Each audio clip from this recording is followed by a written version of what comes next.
ମୁଁ ଜଗନ୍ନାଥ, ମୁଁ ଜଗତର ନାଥ, ମୁଁ ସ୍ରଷ୍ଟା, ମୁଁ ସୃଷ୍ଟି, ମୁଁ ହିଁ ବିଲୟ।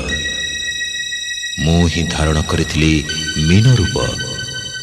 ମୁଁ କଚ୍ଛପ, ବରାହ, ନରସିଂହ, ବାମନ, ପରଶୁରାମ, ରାମ, ବଳରାମ ଏବଂ ବୁଦ୍ଧ।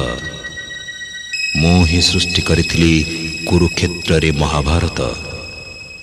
ମୁଁ କେବଳ ମୁଁ, ଆଉ ମୁଁ ହିଁ ଆସୁଛି କଳ୍କି ରୂପରେ।